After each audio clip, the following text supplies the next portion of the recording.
আজকে আমরা একটি আইফোন 14 প্রো ম্যাক্সের গ্রিন স্ক্রিন ফিক্স করব।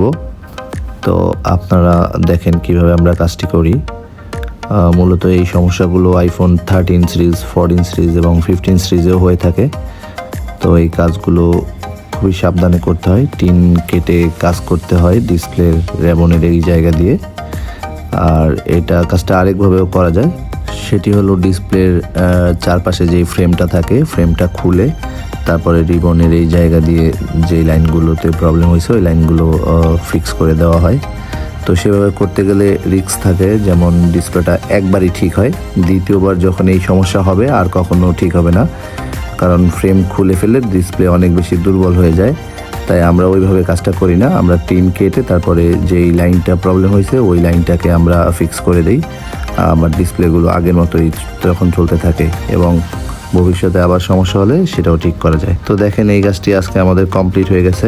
সো আপনাদের আইফোনে এই সমস্যা হলে আমাদের সাথে যোগাযোগ করতে পারেন।